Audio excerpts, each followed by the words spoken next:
各位好啊，我是张狗剩，今天给大家隆重介绍一下我们新的频道——正确君的油管频道。正确君他是中国科学圈一位很有影响力的人物，因为正确君真实名字大家都耳熟能详，所以我不敢介绍他任何一个标签，学校不能说，专业不能说，甚至这位大哥在哪儿我都不能说，随便一点信息都可能有人顺着线索把他对上号。所以因为众所周知的压力，他不能露脸，也不能用自己的名字说话。为了把他请来，我前后磨了很长时间，三顾茅庐真不算夸张。当然了，其实打动他能让他可以在油管开频道的原因，是因为他可以在这里说真话，这大概就是我们这个时代最荒诞的地方。但是我一直觉得这样的思想不应该被埋掉。如果我们还能想办法让大家听到中国真正顶级的知识分子正在想什么、担心什么、怀疑什么，那么这件事本身就非常有意义。所以从今天开始，正确君的节目由狗剩替他讲述并担任导演，但我还是希望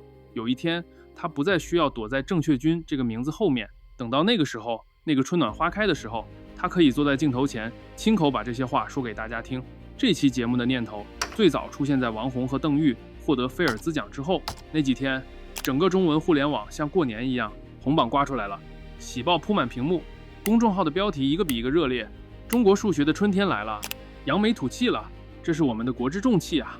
这种高兴我完全理解，我自己也高兴。菲尔兹奖4年才评一次，获奖者不能超过40岁，一届最多只有4个人，它几乎就是数学世界最高的山峰，是人类智力所能抵达的少数高光时刻之一。中国人站上去了，当然值得庆祝。可是正确君跟我说，狗事儿呀，所有人都在输奖杯，但我更想谈谈奖杯背后我们到底缺了什么。因为一个国家能够发现王洪和邓玉，能够把他们送进最好的大学，和一个国家能够留住他们、保护他们，让他们在自己的土地上抵达世界最前沿，是完全不同的两件事。这届菲尔兹奖真正值得记住的，也许不只是终于有中国人获奖了，更值得追问的是，他们后来在哪里成长，他们和谁一起工作，什么样的学术环境让他们最终成为今天的他们，以及一个最残忍也最不能回避的问题：假如他们20岁那年没有离开，今天还会不会站上那个领奖台？这个问题可能比奖杯本身更重要，因为奖杯告诉我们的是2位天才已经走了多远，而这个问题照见的是一个拥有世界第2大经济体、最多科研论文和无数聪明人的国家，为什么仍然很难长出与其体量相称的原创科学？所以才有了今天这期节目。我们要谈的不只是2个数学家的成功，我们要谈的是世界第2的 GDP 为什么换不来世界第2的基础科学。我们现在开始吧。中国是世界第2大经济体，工厂能造无人机，企业能卷电动车，火箭能上天，高铁能钻山，手机能把月亮拍得比月亮自己都清楚。中国科研论文的数量也早已超过美国。美国国家科学基金会的统计显示，2022年中国已经贡献了全球27%的科学与工程论文，差不多是美国的2倍。到2024年，中国作者发表的 SCI 论文据估算已接近全球1/3，钱也不是没花。2024年，中国研发经费达到3.63万亿元，占 GDP 的2.69%，其中基础研究经费2500亿。这个投入不能再说自己是发展中国家拿着显微镜勒紧裤腰带过日子了。实验楼盖了，仪器买了，园区挂牌了，院士论坛也开了，会上矿泉水一般还是依云的。但是问题来了，这么大一个经济体，这么多论文，这么多大学，这么多重点实验室，中国对人类基础科学最核心、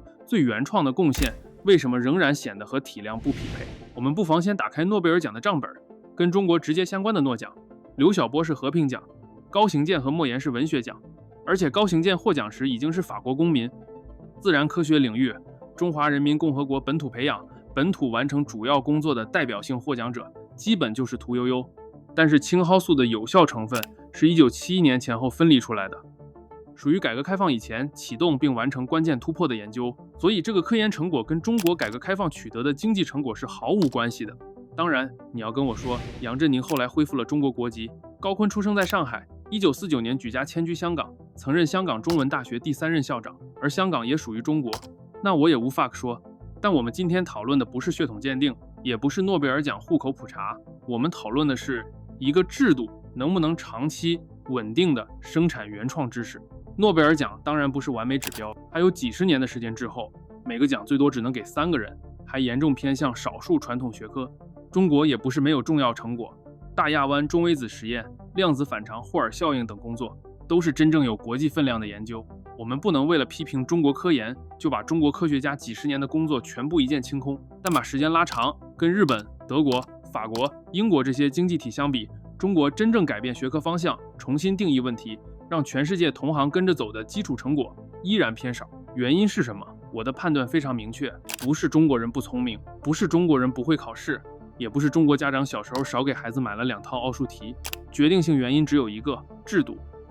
人才、经费、教育、文化当然都会影响科研，但这些不是4、5个平行摆放的终极原因，它们都是制度通过激励机制表现出来的中间变量。中国这种自上而下、官本位、党管一切，凡事首先考虑政治安全、政治地位能够兑换学术资源的体制，从根本上不可能建立一种长期有利于原创科学的协作关系。2026年，王洪和邓玉获得菲尔兹奖，这是一个历史性事件。两人都是中国公民，都在2007年进入北京大学，也成为首批获得菲尔兹奖的中国籍数学家。国内媒体迅速进入春节模式，北大当然也第一时间把校友关系焊在了新闻标题上。这个没有问题，学生拿了大奖，母校高兴一下，不能说蹭。你小学老师看到你发财了，也有权告诉别人，这孩子当年乘法口诀就是我教的。但把两人的真实经历铺开，就会发现事情很有意思。王洪在北大完成本科，后来先后到法国和美国学习和工作。他自己说，这段跨越中国、法国和美国的经历，让他遇到不同的老师、同学和合作者，也让他理解了国际科研合作的意义。他后来在麻省理工获得博士学位，任职于加州大学洛杉矶分校、纽约大学和法国高等科学研究所。他解决三维挂骨猜想的关键工作，也不是一个人关在地下室里天人感应，而是与 Joshua Zhao 合作完成的。邓玉是奥赛金牌选手，先进入北大，读了2年后转学麻省理工，后来在普林斯顿读博士。他本人并没有否认北大，反而明确说北大的学习给他打下了扎实基础。但真正让他接触非线性色散方程前沿，决定后来研究方向的老师和报告，主要是在麻省理工和普林斯顿遇到的。他此次获奖所表彰的工作，同样包括与 Zahir Hani、马肖、Andrea Nahmod、岳海天等多位数学家的合作。所以严谨地说，这并不像很多反贼们声称的，他们获奖以后绝口不提北大。事实不是这样。真正值得讨论的是，北大能够训练出这样聪明的人，为什么最终把他们推向世界前沿的学术网络、导师制度、合作关系和职业平台，主要在美国和法国？这件事反而比不感谢母校更扎心。它说明中国的问题从来不是没有好苗子，苗子长出来了，往往要换一个土壤才开始真正结果。王洪的情况尤其特殊，据说王洪在北大的时候学得很吃力，在老师眼中属于天赋不高的学生，真可谓是橘生淮南为橘，橘生淮北为枳。不是种子的问题，是土壤的问题。墙内也因此出现了一轮很有意思的反思，大家终于发现中国人的智商完全没有问题。中国人到了美国能做人工智能，能做芯片，能做数学，能拿菲尔兹奖，到了中国却经常忙着填表、评职称、争帽子、陪领导开会。难道中国人的脑子一过太平洋就自动升级？飞机飞回来以后 CPU 又降频了吗？显然不是，变的不是人，而是人所处的协作关系。那么问题来了，到底怎样才能做出好的科研？这个问题刚一问出来，其实就已经带着一种中国式误解了。我们习惯问国家应该怎么组织科研，哪个赛道值得布局，怎样集中力量实现突破，听上去像科技问题，实际上说话的语气已经很像县里研究怎么发展特色养殖业了。科研不是搞运动，不是领导看完一份内参，批示建议尽快攻关，第二天全国高校便统一冲向同一个方向。真正的原创研究更像生态系统中的涌现，没有人能提前规划出牛顿力学、量子力学、基因编辑的 CRISPR、石墨烯或者 AI 的 Transformer。 管理者最多只能创造环境，让大量不同的人去尝试，让失败不会立刻毁掉职业，让奇怪的问题有人愿意研究，让聪明人能够互相找到。其实科研要出成果，无非依赖3样东西：人才、资源和协作关系。人才，中国不缺，看王洪、邓玉，看美国人工智能和数学界里的大量华人研究者，就知道中国人在智力、勤奋和技术训练上绝不比任何民族差。资源，中国也不缺，一年3.63万亿元的研发投入，全球第1的论文数量，至少说明已经有大量人员和资金进入科研体系。中国的问题不是没有粮食，而是粮食经过层层审批、评审、盖章和转包以后，最后喂给了谁，又奖励了什么行为。真正缺的是第三样，健康的协作关系落实到每一个科学家身上，就是他的 incentive 激励机制。他每天醒来以后，最值得花时间做的事情是什么？是解决一个重要但没有把握的问题，还是赶快凑一篇论文？是找真正互补的合作者，还是维护评审专家？是挑战学术权威，还是进入权威的课题组？是追随好奇心，还是追随指南？一个制度长期奖励什么，最后就会批量生产什么。很多人一想到基础科学，脑子里出现的仍然是一个天才。牛顿坐在苹果树下，爱因斯坦盯着火车，阿基米德从浴缸里裸奔出来，一边跑一边喊哎，我发现了。总而言之，天降猛男啊，不对，猛女也行，咱得政治正确啊。这种故事的问题是，他把科学进步讲成了个人英雄主义连续剧。几百年前，科学知识的总量较小，很多基础原理还没有被发现。单仪器确实可能单独开辟一大片领土，一个超级聪明的人凭纸和笔也能做到。但现代科学已经进入深水区，简单的、容易观察的，可以靠一张桌子完成的发现，大部分都已经被前人薅过了。今天的粒子物理需要加速器、探测器、计算集群和跨国团队。引力波探测背后是上千名研究人员和持续数十年的大型工程。2012年宣布发现希格斯玻色子的 Atlas 论文，正文后面拖着10几页作者名单。哪怕最强调个人天赋的数学，也早已不是一个人跟黑板谈恋爱。王宏的挂骨工作有合作者，邓玉获奖的多项核心成果也是合作完成。现代科研需要高度专业化分工，需要全球同行互相验证，需要年轻人和不同学科的人自由组合。有一项对6500万篇论文、专利和软件项目的研究发现，大团队更擅长沿着既有方向开发推进，小团队则更容易产生打破旧路径的颠覆性成果。比如你看啊，当下如火如荼的生成式 AI， 最早都是小团队搞出来的。这句话特别重要，科学需要大团队，也需要小团队，需要大装置，也需要穷的只剩胶带的怪人，需要国家长期投入，也需要大量不听指挥的小型探索。科研生态最怕的不是没有一支强大的国家队，最怕的是整个联赛只有国家队。接下来，我们从人的角度看看一个科研工作者在中国怎样成长。博士毕业以后，先做博士后，博士后出站，想进大学，等到进了大学，先考虑聘期，考虑论文，考虑基金，考虑什么时候能升副教授。要升职，通常要看论文、项目、人才称号、获奖和各种量化指标。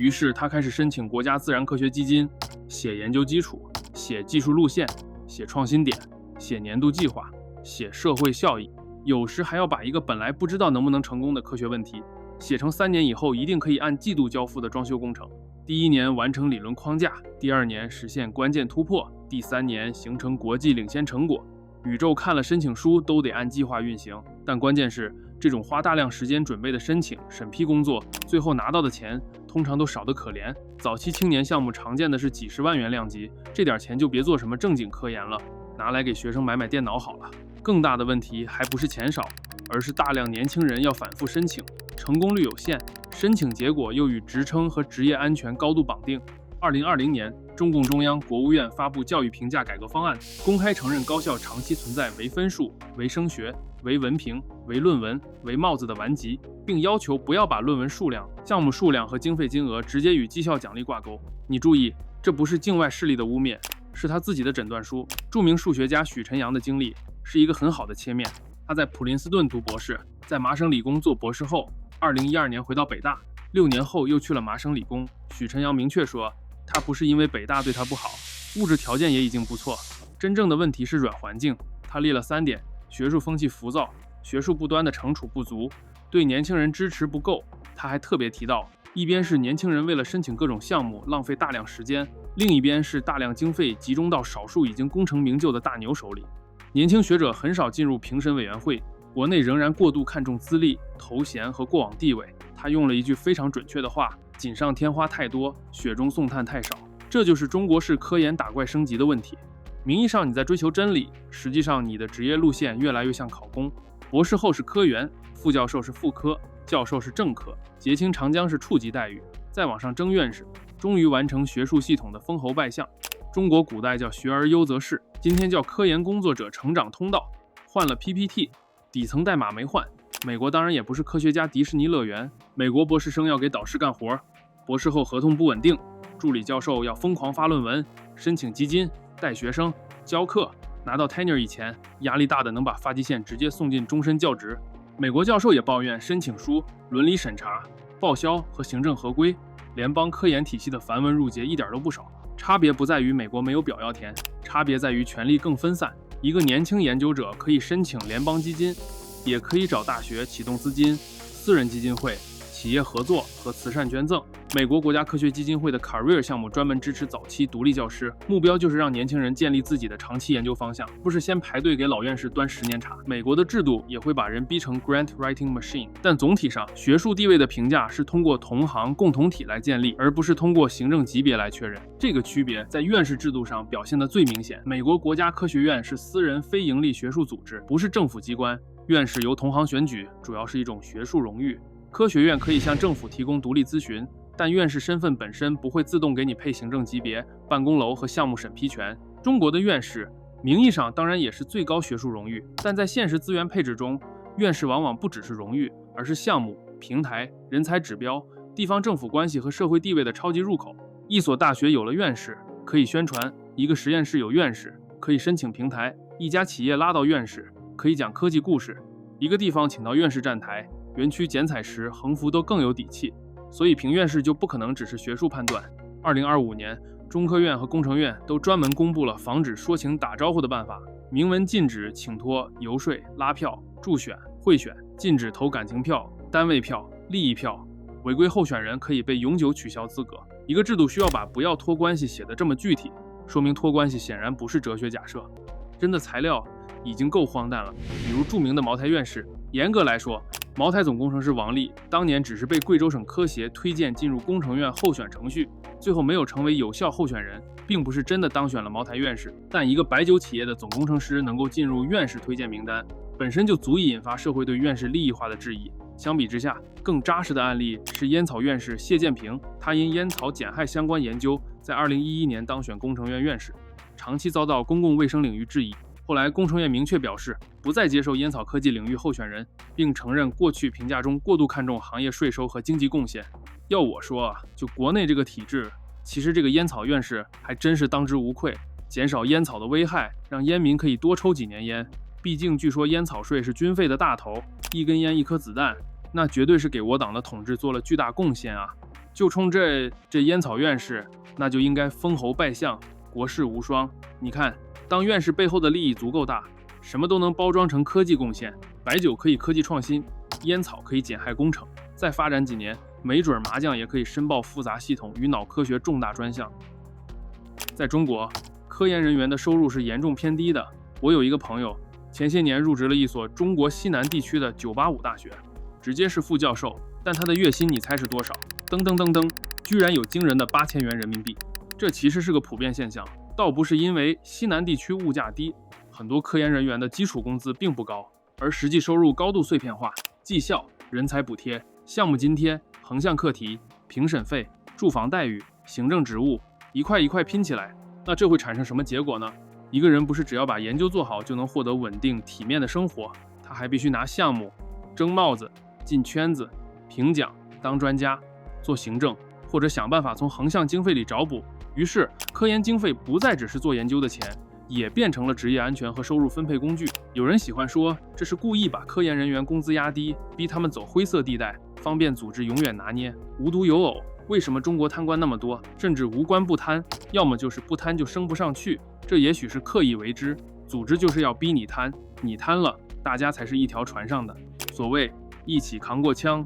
一起嫖过娼，这才能随时拿捏你。这其实是中国自古以来的帝王心术了。有一个说法，说是宇文化及跟皇帝说，应该要用贪官，因为贪官有把柄，听话，所以中国官员工资低，确实是有说到的。这么看，在中国，科学家其实也是学而优则仕了，因为他们的晋升思路跟官员们是一致的。不过，主观上是不是故意设计，并不重要。我们不去揣测制度设计者的帝王心术，制度效果确实是正式报酬偏低，资源分配权高度集中，规则复杂而有弹性，很多人不得不依赖灰色操作。与此同时，选择性执法又让几乎所有人都可能在需要的时候被追责。还记得之前的医疗系统反腐吗？这就像给每个人发一张不完全合规的传票，然后宣布谁能上岸，由组织研究决定。组织的核心就一条，党指挥一切。党为了要指挥一切，他当然要用所有手段，明的暗的，拿捏所有人。久而久之，科研人员最重要的能力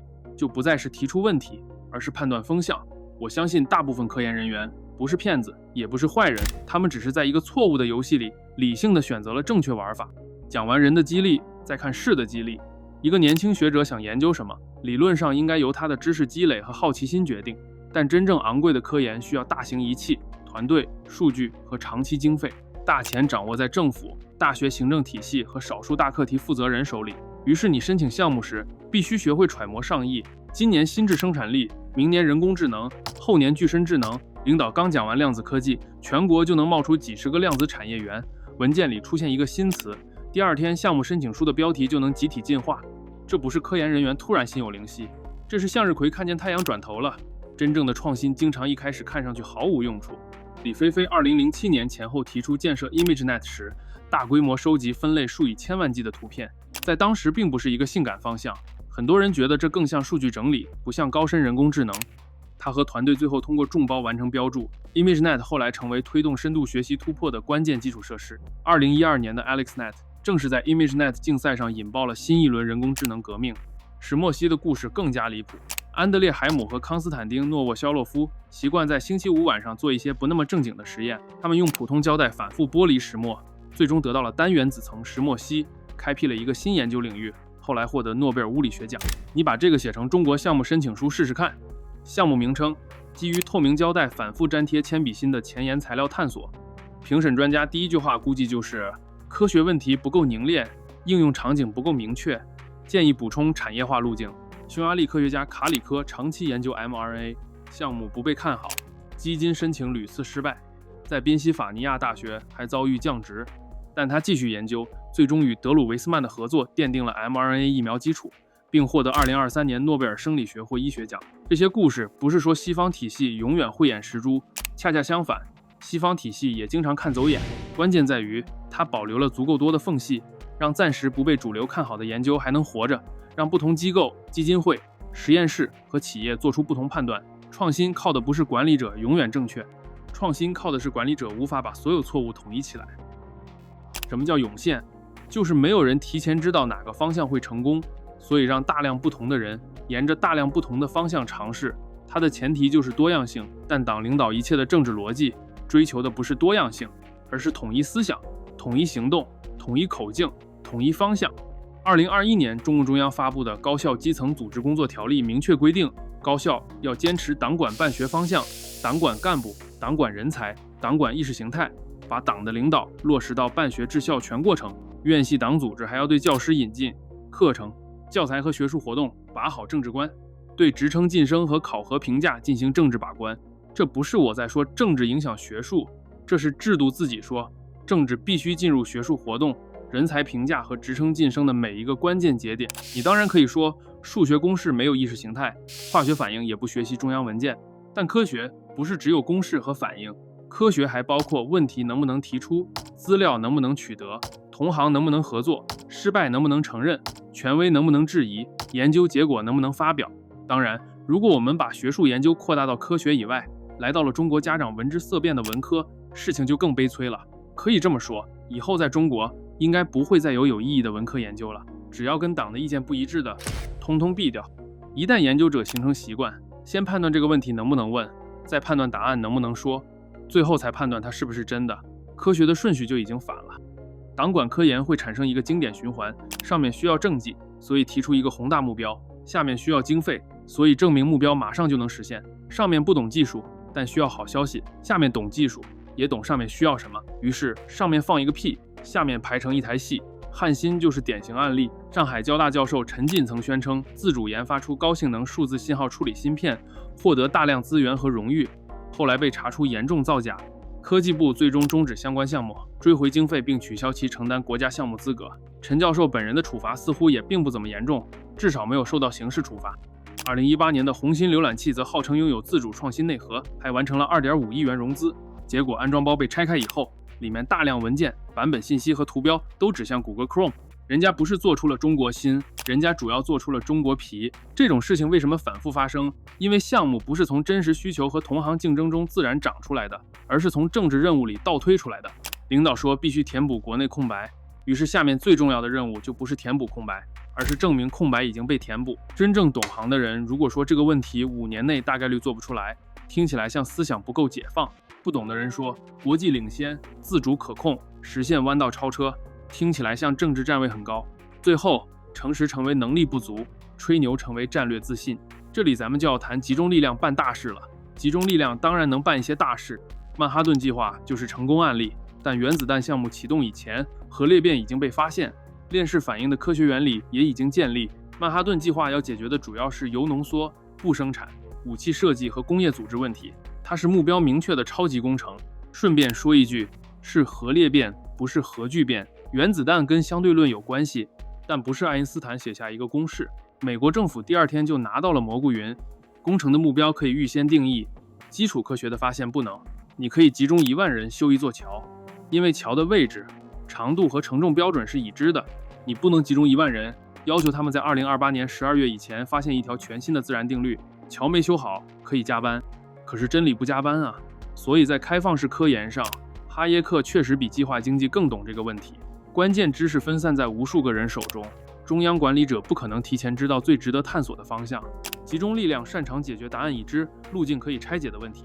原创科研恰恰是在寻找那张尚未出现的题目。说到这里，必须对比一下美国。美国博士生也穷啊，博士后也不稳定，助理教授也要卷论文，教授也被基金申请折磨。美国学术出版体系更是天下苦，期刊久矣。全球超过1半的学术论文集中在5大出版商手里，顶级期刊的开放获取费用可以高得离谱。例如 Nature 的开放获取费用已超过1.2万美元，研究者负责写论文，同行免费审稿，大学再花钱订阅，最后出版公司站在中间告诉大家，感谢知识的无私奉献，请刷卡。西方也有伪论文、伪影响因子，也有复制危机。2015年的心理学重复实验项目重新检验100项研究，按传统显著性标准，成功重复的只有约 39%。欧洲如今也在推动研究评价改革，承认过度依赖论文、期刊和少数指标会扭曲学术行为。政治正确也曾经给部分学科带来跟风、标签化和自我审查，但特朗普政府的纠偏又从一个极端冲向另一个极端。特朗普政府提出的2026财年预算计划把美国国家科学基金会预算从约90.6亿美元压到39亿美元，数学与物理科学相关部门的申请额度下降约 42%。 这不是简单的砍掉某个数学系，但基础数学、物理和年轻研究者都会受到冲击。加州大学洛杉矶分校遭遇联邦资金冻结后，连陶哲轩的基金也一度受到影响，他不得不把时间用在紧急筹款上。这就是典型的学术实用主义，不能短期产生产品，不能服务眼前政治目标的研究，就显得不划算。但科研最忌讳的恰恰是这种算法，从哲学到科学到工程再到产业化，中间可能隔着几十年。量子力学刚出现时，没人知道它会变成芯片。数论长期被认为最纯粹、最没用，后来却成了现代密码学基础。mRNA 研究熬了几十年，直到疫情到来，社会才突然发现前面那些没用的探索救了命。你不可能在科研立项阶段就给每一条自然规律填写预期经济效益，要求基础科学立即变现，就像要求刚出生的孩子下个月开始交社保。所以西方体系并不完美，美国现在甚至正在主动破坏自己过去最成功的一部分科学制度。但至少在传统美国体系里，政府、大学、基金会、企业和个人之间存在多个权力中心，某个评审委员会拒绝，不一定意味着他在整个国家被判死刑。一个方向被挡住，还能去另一个方向。而中国最大的问题是错误能够沿着行政系统被全国同步。再看看日本，日本不是严格意义上的每年一个诺贝尔奖，但频率高到中国舆论几乎每隔几年就要重新惊讶一次。2025年，日本科学家北川进获得诺贝尔化学奖，坂口智文获得诺贝尔生理学或医学奖。每次日本人获奖，中国媒体都要重新写一遍日本为什么总能拿诺贝尔奖。写完第2年继续把年轻学者关在项目申请书里。日本政府当然也大量投入科研，所以问题从来不是政府给钱就一定不好。日本的科研费在官方文件中明确区分2类，一类是研究者基于原创想法和好奇心提出的研究，另一类是政府预先规定目标的任务型项目，前者采用公开申请和同行评审，覆盖从人文社会科学到自然科学的各种领域。当然，日本学术界也有严重问题，论资排辈，年轻人职位不稳定，大学基础经费下降，竞争性项目增多，博士生减少。近年的研究甚至认为，日本过度强调选择与集中和短期应用，也正在损害长期基础研究。所以日本不是天堂，但总体而言，日本教授争的是学术共同体里的地位，而不是通过学术成果完成行政晋升。日本也有学阀，却没有一套党组织对教师引进、教材、学术活动和职称晋升进行政治把关的体系。中国的问题就在这里了。你做企业做大了要讲政治，你做媒体做红了最后要讲政治，你做大学一开始就要讲政治。你研究一颗距离地球100亿光年的星星，原则上它跟中共没有任何关系，但研究星星的人要评职称、申请经费、出国开会，那就又有关系了。在中国，万物最终都能通向政治，都要通向政治，都必须通向政治，这才是真正的大一统理论啊！最后，我们复盘一下，中国不缺聪明人，2个菲尔兹奖得主已经证明，中国能够发现和训练最顶尖的数学人才，至少是完成预训练。中国也不缺钱，数万亿元研发经费，全球第1的论文数量已经证明，中国愿意为科技投入资源。中国缺的是一种能让人才和资源形成健康协作关系的制度。现代科学已经高度复杂，它需要大型团队，也需要小型探索，需要稳定经费，也需要失败空间，需要国际合作，也需要年轻人敢挑战权威，需要有人解决国家任务，也需要更多人研究暂时没人知道有什么用的问题。这些东西不会靠命令产生，它们只能在开放、多元、允许不确定性的环境里涌现。自由之体制不是我们在这里突然开始吟诗，也不是因为自由这个词听起来比较高尚，我们完全可以从最功利的角度理解自由。自由的价值就是允许许多人同时犯不同的错误。100个研究者走100条路，99条可能都走不通，但剩下1条可能变成 ImageNet、石墨烯或者 mRNA。而一个高度集中的系统看起来节约了试错成本，实际上只是让所有人一起押同一道题，押中了举国欢庆，押错了举国陪葬。中国的科研体制最擅长动员，不擅长涌现，最擅长追赶，不擅长定义方向，最擅长把已经知道可行的东西工程化、规模化、低成本化，却很难容忍那些暂时没有用、无法考核、不能保证成功的人。于是，中国可以有全球最多的论文，却未必能提出下一代科学问题；可以有最多的科研项目，却未必有足够多真正属于研究者自己的项目可以建世界一流实验室，却很难建立一个让普通年轻学者不用看领导脸色的学术共同体。说到底，科研制度的核心问题只有一句话：一个科学家努力以后，系统到底奖励他什么？是奖励他发现了别人不知道的东西，还是奖励他证明自己听懂了上面的意思？是奖励他挑战权威，还是奖励他成为权威？是奖励学术好奇心，还是奖励政治可靠性？如果整个激励机制最终都指向一个政党的安全需求，指向领导的批示、国家的风口、行政的级别和一层层向上交代，那么再聪明的人也会把最宝贵的智力用来猜题。而基础科学真正需要的，恰恰不是最会猜题的人，是敢于怀疑题目出错了的人。没有自由之体制，就没有自由之学术；没有自由之学术，就很难有真正原创的科学。你可以用行政命令建一座实验室，可以用财政资金买来世界最贵的仪器，可以用人才计划请回一批顶级学者，甚至可以在短时间内把论文数量做到世界第一。但你不能命令一个时代产生牛顿，你也不能安排明年的爱因斯坦在第3季度完成验收。科学不是领导小组讨论出来的，科学是在无数人不受打扰的追问、争论、合作、失败之后自己长出来的。